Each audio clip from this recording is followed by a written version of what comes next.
सिंधुदुर्ग जिल्ह्यासह इतर जिल्ह्यातील ताज्या घडामोडी पाहण्यासाठी सिंधुदुर्ग 24 तासला सबस्क्राइब करा आणि बेल आयकॉनवर क्लिक करा। सिंधुदुर्ग 24 तास सदैव तुमच्या सोबत। पुढील बातमी पाहणार आहोत विस्ताराने। मुख्यमंत्र्यांनी सांगितले आहे की कुठल्याही कामाला वर्क ऑर्डर देऊ नका, शासनाकडे निधी नाही, शासकीय कर्मचाऱ्यांचा पगार थांबला आहे।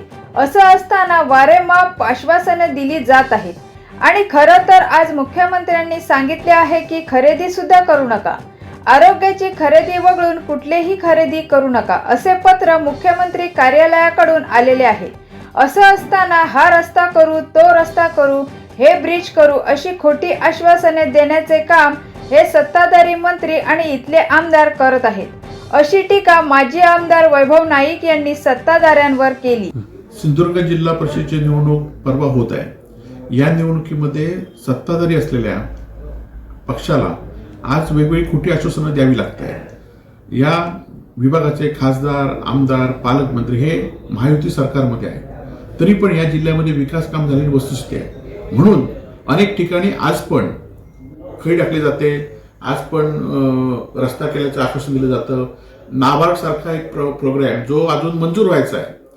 खरं तर इथल्या लोकप्रतिनिधींना एवढं माहिती नाही की नाबार्डमध्ये एखादं प्रकरण घेतल्यानंतर ते ॲप्रिशिएट कमिटीकडे जातं, कमिटीकडनं ते सरकारकडे येतं, सरकार ते बजेटमध्ये तरतूद करते आणि नंतर ते काम मंजूर होतं। परंतु कालच मुख्यमंत्र्यांनी सांगितलं की कुठल्याही कामाला वर्क ऑर्डर देऊ नका, शासनाकडे निधी नाही आहे, शासकीय कर्मचाऱ्यांचा पगार थांबवला आहे। असं असताना वारंवार आश्वासनं दिली जात आहेत आणि खरं तर आज मुख्यमंत्र्यांनी सांगितलं आहे की खरेदी सुद्धा करू नका, कुठली आरोग्याची खरेदी वगळून कुठलीही खरेदी करू नका असं पत्र मुख्यमंत्री कार्यालयातून आलेलं आहे। असं असताना हा रस्ता करू, तो रस्ता करू, हे ब्रिज करू अशी खोटी आश्वासन देण्याचं काम हे सत्ताधारी मंत्री आणि इथले आमदार करतायत। माझी मतदारांना विनंती आहे की खरं तर यांच्याकडे 4.5 वर्षापेक्षा जास्त सरकार यांचं आहे। असं असताना ही कामं का झाली नाही आहेत आणि आता निवडणुकीच्या वेळी ही कामाचं आश्वासन का दिली जात आहेत, निवडणुकीच्या वेळीच काहीतरी खोटं पत्र का दिलं जात आहे, हा खरं तर प्रश्न आहे। सिंधुदुर्ग जिल्ह्यासह इतर जिल्ह्यातील ताज्या घडामोडी पाहण्यासाठी सिंधुदुर्ग 24 तासला सबस्क्राइब करा आणि बेल आयकॉनवर क्लिक करा। सिंधुदुर्ग 24 तास सदैव तुमच्या सोबत।